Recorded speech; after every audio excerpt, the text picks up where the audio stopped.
It's mysterious and dangerous. I can see why you told me to take out my tinfoil hat. Wait a second. This is all well-documented, declassified information. The game, man, the game.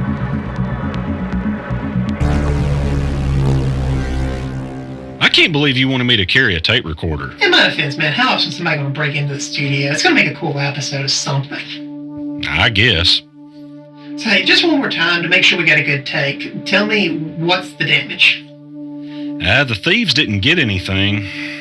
Or at least, they didn't steal anything that I could see. The way I figure it, if I didn't notice it was gone, it wasn't really that important, I guess. The real loss is the door. I'm not sure, but I've got a gut feeling that the insurance deductible is going to be higher than the cost of just replacing the door. So I guess we're going to have to eat that. Got it. Great, thanks, man. Oh yeah, here's your phone back. I can't get it to do anything. I don't know what you did with it or what shady sites you were visiting, but you're the proud owner of a Samsung brick. I didn't download anything or go to any shady websites. Probably one of those stupid forced updates. Hey, we got all that audio backed up yesterday, right? Yeah, we did. Let's just see if we can get someone here in town to take a look at it and see if they can figure out what's going on. Where's your sense of adventure? Hey, I've got enough adventure for one day, thanks.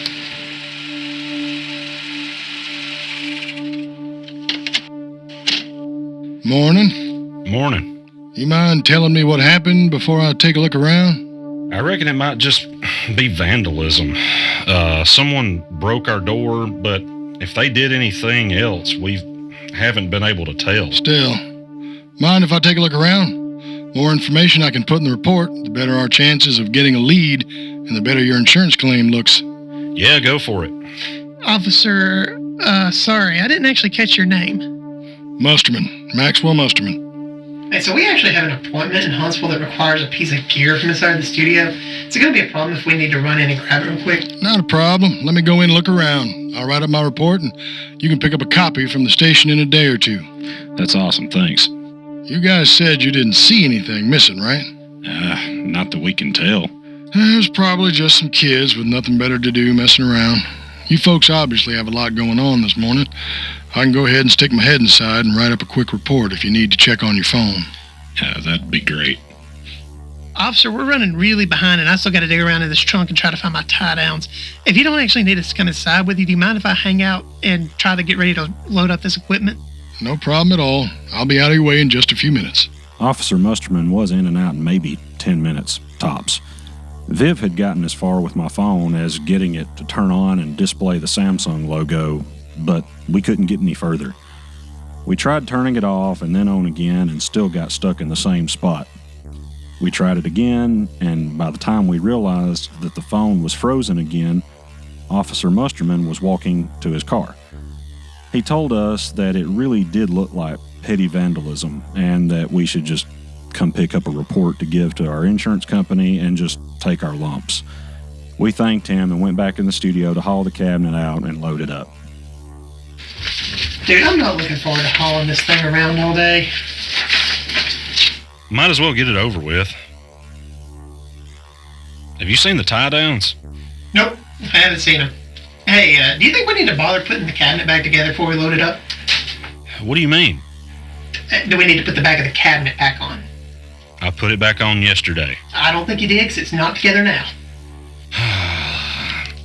I know I put the back on this cabinet yesterday. Hey, did you do anything with that connector piece that we taped back in the cabinet? Nope. It's gone. No way, man. It probably just fell on the floor or something. I'm looking... I don't see it, dude.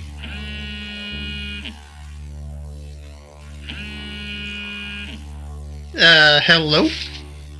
Grant, it's for you. Hello? Grant, hey, how are you?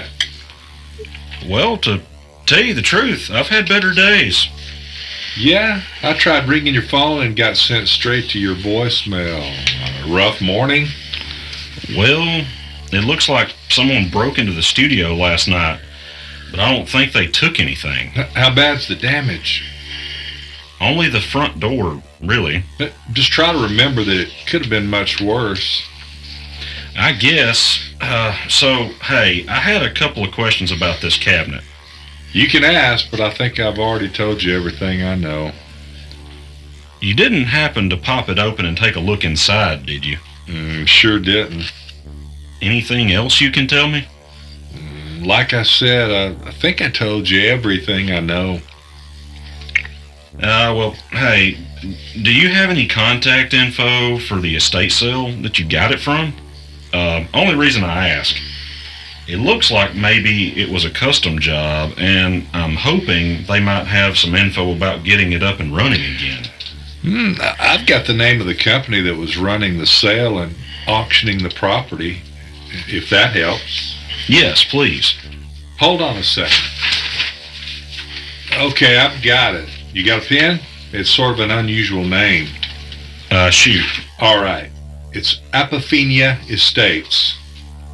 You mind spelling that? Apophenia.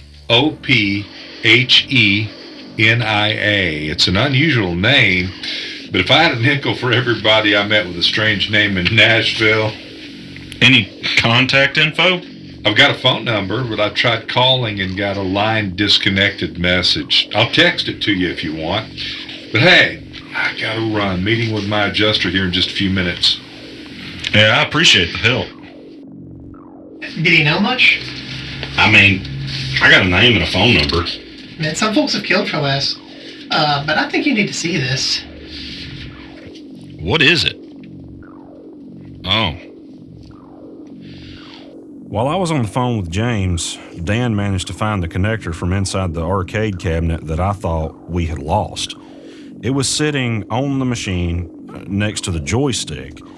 It would have been easy to say that we'd just gotten in a hurry and laid it down the day before, except that the RCA outputs on the board, which had been empty yesterday, were very obviously plugged into something.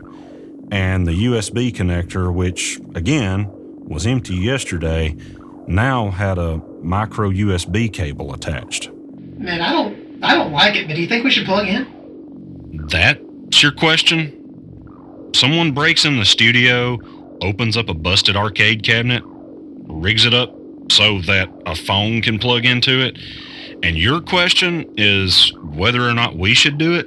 I mean, of course it sounds like a bad idea when you put it that way.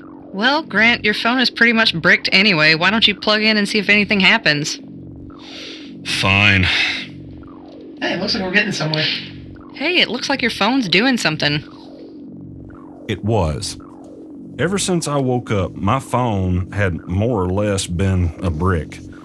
Right after my alarm went off, my phone screen flashed that it was installing a firmware update and had been totally unresponsive ever since.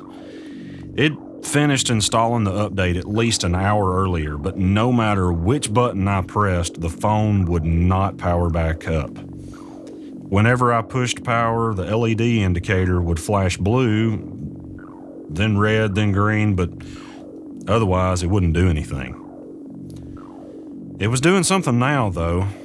The display lit up like the phone was finally going to boot up, but instead of the familiar Samsung logo I'm used to seeing on startup, it flashed a single word: Ultra. The monitor on the arcade cabinet came to life at the same time as my phone. At first, the monitor was filled with static like an old TV that wasn't really tuned into any particular channel and was just kind of picking up noise. But then the screen flickered to pure white and started to strobe so bright and so fast that I thought the old cathode would definitely burn itself out, and then it stopped. I was left looking at a black screen with one line of white text: "Enter your name." Beneath that was just a blinking cursor. I don't think you should, man. This is too much. Oh, no, we're not stopping now. I don't think I have much choice. I watched as my phone screen flickered. Ultra. It disappeared, and my normal home screen popped up with a notification: updating contact information. It was just too much. I ripped the USB connector out of my phone and tried to turn it off.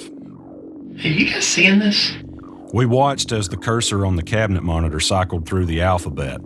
Like a retro-futuristic Ouija board, one by one, letter by letter, it spelled my name.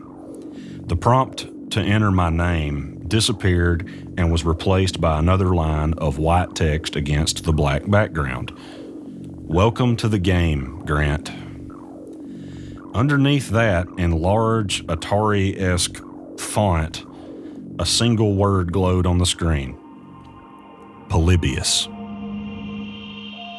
This episode of Polybius featured the voice acting talents of Me, Mark Narmore, Grant Walden, Fletcher Brown, myself, Dan Williams, and me, Kara Williams. Hey guys, Grant here. I hope you've enjoyed Polybius. This is new to us and we're gauging fan interest.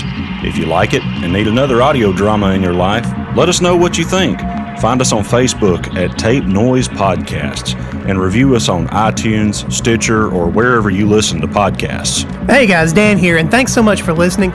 We're really excited to hear your thoughts, so please tell us what you think, and if you enjoyed it, please tell your friends. Thanks, and we'll see you real soon.